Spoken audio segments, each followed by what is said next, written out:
Good, happy Wednesday evening, February 3rd, 2021. I'm Riley King, and welcome to this Wednesday evening edition of the Riley King Newscast, right here on the Riley King Network. We have a lot of news to get to this Wednesday evening, so let's begin. But first, we're going to begin with a check of your weather, mostly cloudy with scattered snow showers. With more on that information, let's go to meteorologist Kevin Skrupa.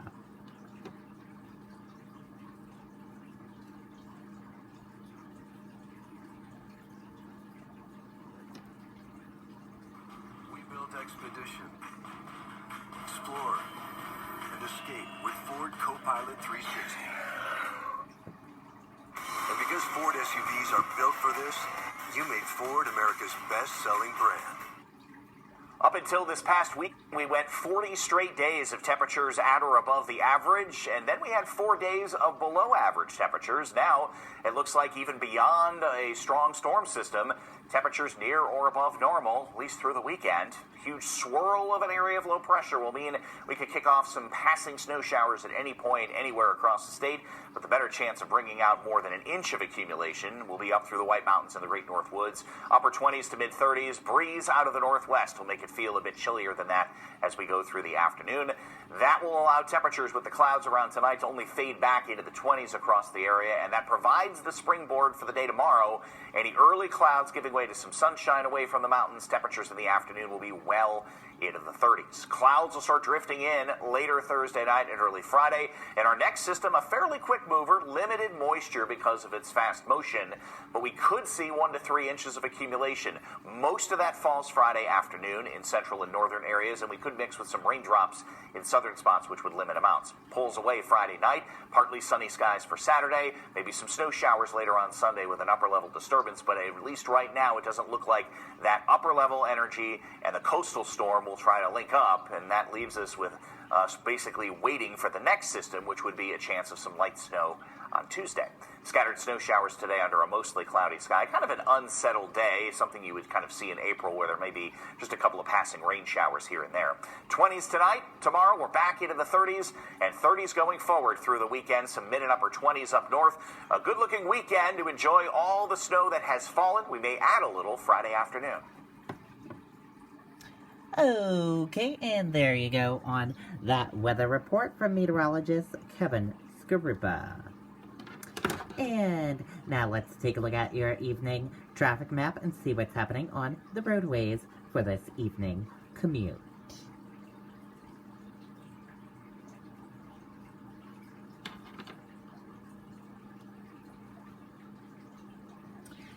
And here's a check of that evening traffic this evening on your evening traffic map. As you can see in Henniker, smooth sailing. Hopkinton, smooth sailing with a little spot of medium pace traffic. Bow, Pembroke, and Concord, all smooth sailing. Boscawen, Canterbury, smooth sailing. Chichester, smooth sailing with some medium pace traffic. Epsom, smooth sailing with some medium pace traffic. Northwood, smooth sailing with some medium pace traffic. Lee, smooth sailing with some medium pace traffic. And Durham, smooth sailing with some medium pace traffic.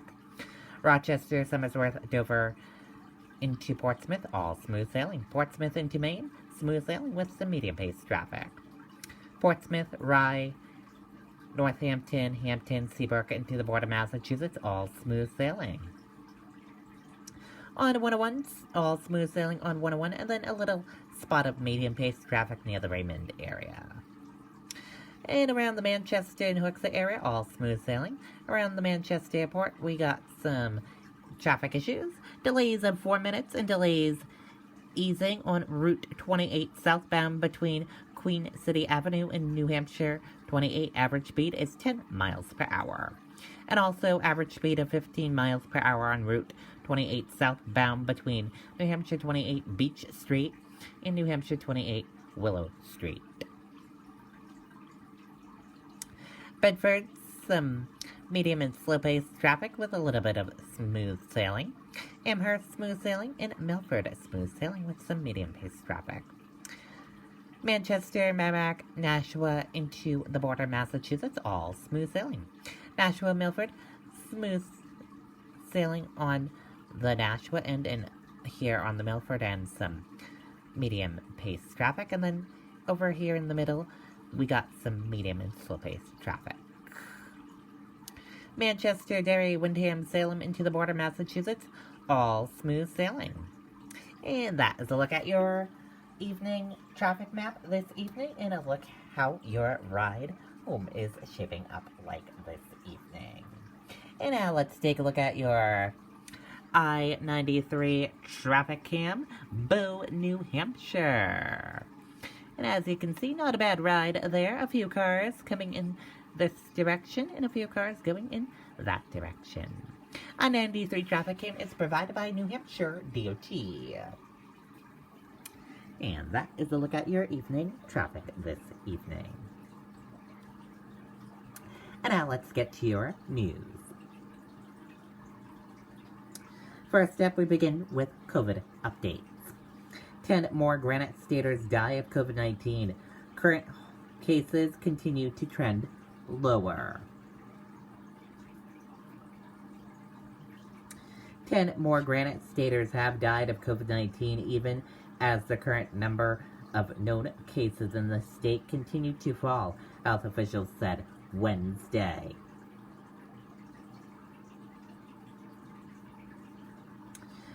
COVID-19 in New Hampshire, what you need to know. Let's take a look at that information for all of you right now.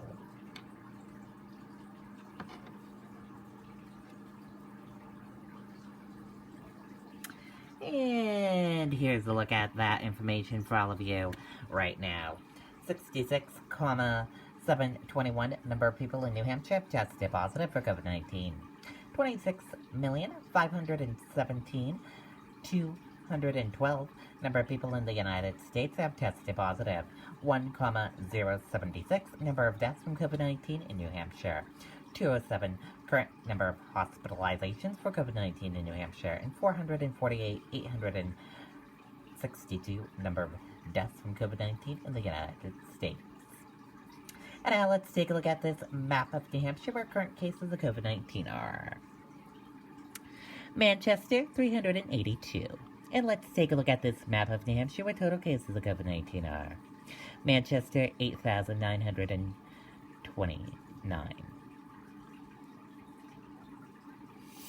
And now let's take a look at these three charts here. Let's start with the first chart here. New cases each day in New Hampshire in the purple, daily new positive COVID-19 cases, orange, new hospitalization, and red deaths.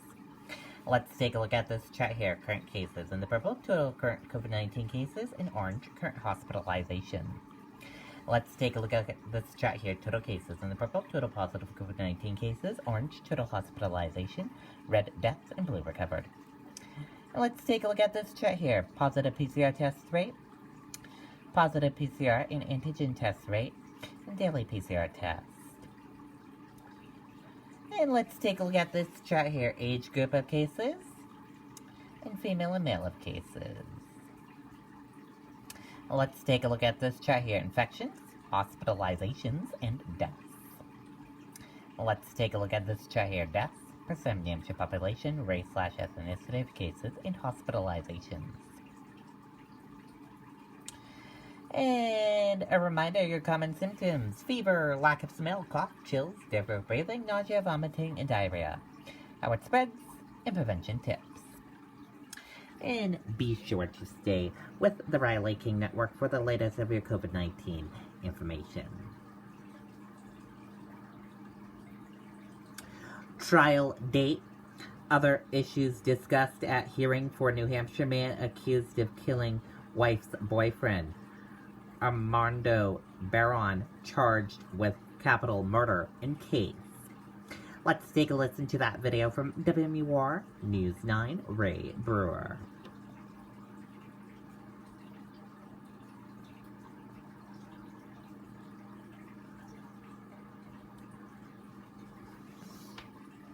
Armando Armando Barone has been charged with capital murder for allegedly shooting 25-year-old Jonathan Emerald back in September. Barone's wife, Brittany, told police she was having an affair with Emerald. She is facing several felony charges in connection with the murder. In asking for a December trial date, Armando's defense team says the trial depends on the resolution of Brittany's case. I understand certainly that the state will need Brittany to proceed in this case, and that they expect to have a plea offer to her probably within a month or so. The state is pushing for an even later trial date in May of 2022. Prosecutors say this is a complicated case where the murder allegedly happened in Ringe, but the body was discovered in northern New Hampshire. And they say there is a lot of lab work that needs to be done. At this point, they do not have any results to be able to disclose to us yet on any of their testing. The state says once it has the lab results, it should be able to tell defense attorneys which expert witnesses it will call. That could happen by the end of this May. The judge also asked about the possibility of a plea bargain. For us to be able to make a plea offer, we certainly need to have the rest of those materials from the lab. Adding, there's been no indication from the defense they're interested in a plea bargain. But defense attorneys say they're always willing to listen. If they have an interest in finding out the truth, yeah, we would be interested in them speaking and negotiating, sure. Barone also faces a domestic violence charge for allegedly assaulting his wife. The Attorney General's office says it'll be taking over that case as well and try the two cases together. Reporting live, Ray Brewer, WMUR News Now. Okay, and there you go on that video and that report.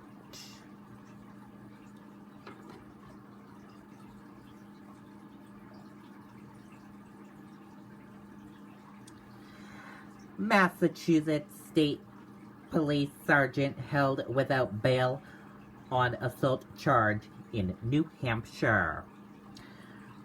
Brian Erickson, accused of assaulting girlfriend, fleeing from police. Let's take a listen to that video from WMUR News 9.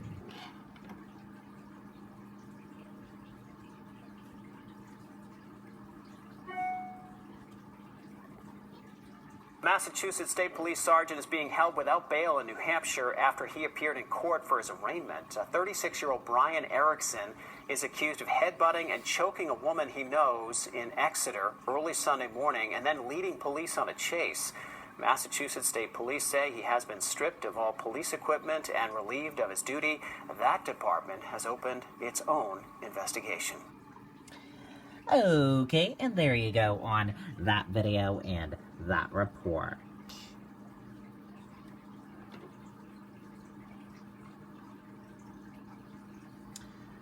New Hampshire health officials alert public about raw milk made by local farm. Milk has best buy date through February 5th.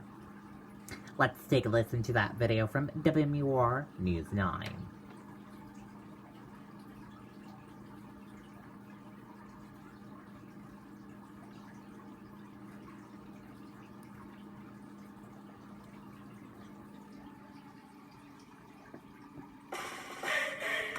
USAA renters insurance for families on the move. We know moving is hard, so we make getting and changing your coverage easy. USAA, which A raw milk alert from the state health department. Officials say several customers reported stomach sickness after consuming recently purchased milk from Brandmore Farms. The milk is sold at a retail store in Rollinsford, Heron Pond Farm in Southampton, and Dog Rose Farm in Lee. HHS is advising anyone who has Brandmore Farm raw milk with best buy dates through February 5th to throw it away. Okay, and there you go on that video and that report.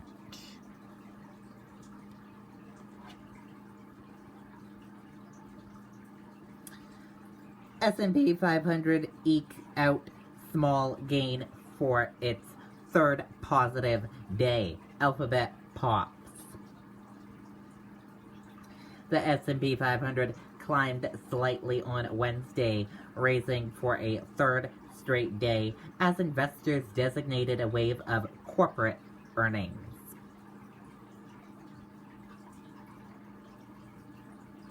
And let's take a look at that U.S. stock market and see how your U.S. stock market closed for this Wednesday evening. And here's a check of that U.S. stock market for all of you for this Wednesday evening. Your Dow Jones Industrial Average closed in the green and went up. Your Nasdaq closed in the red and went down. S&P 500 closed in the green and went up. Gold closed in green and went up. Oil closed in the green and went up. U.S. 10-year closed flat. Euro/USD closed in the green and went up. And VIX closed in the red and went down. And that is a look at your U.S. stock market for this Wednesday evening.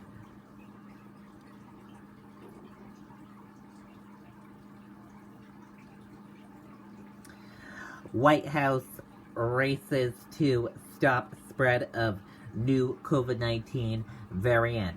Let's take a listen to that video from ABC News.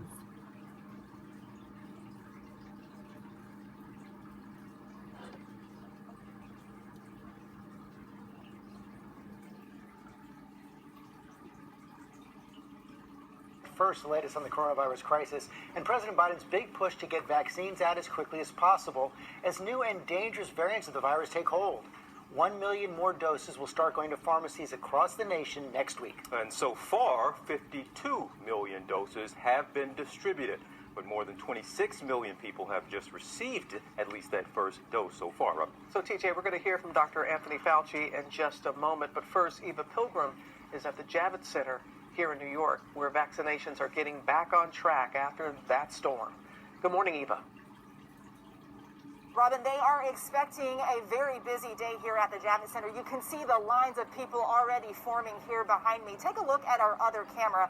This is the observation area. This is where people will go after they get the vaccine to wait for 15 to 30 minutes to make sure everything is okay.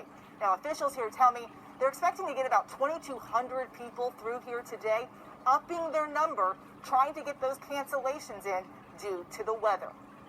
This morning, an urgent warning from experts saying the next 6 weeks are critical to stop the spread of those highly contagious variants. Look, I'm not an alarmist, but this is as scared as I have been since the beginning of the pandemic. The White House racing to ramp up vaccinations before the COVID variants take hold, announcing plans to ship 1 million doses of vaccine to 6,500 pharmacies starting next week. Due to the current supply constraints, this will be limited when it begins, making sure that we are picking pharmacies in that first phase that are located in areas that are harder to reach to ensure that we have equitable distribution. The vaccine rollout gaining speed, but this morning, less than 8% of Americans have gotten the vaccine. In Texas, thousands are overdue for their second doses. Some people just aren't showing up for them, slowing down vaccinations statewide. It's just logistically hard because they either have to find a ride or it's a day that may not work for them. As Super Bowl weekend looms, fears the game could become a super spreader event. The CDC issuing guidelines for the big game, warning against attending large gatherings, urging people to watch at home with your own household. The mayors for Tampa and Kansas City even issuing a joint PSA to address in-person celebrations. I encourage everyone to celebrate in small groups instead of squeezing into a crowded bar. Order takeout from your favorite local restaurant. And of course, don't forget to mask up. And the CDC is recommending that if you are planning to host a Super Bowl gathering, you either 1, make it virtual, or 2, plan to host it outdoors. Well, hey there, GMA. Okay, and there you go on that video and that report.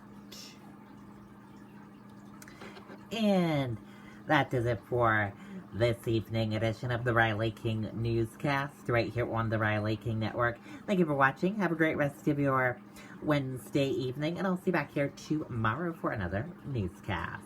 I'll have a news report coming up in a little bit. Good night and goodbye, everyone.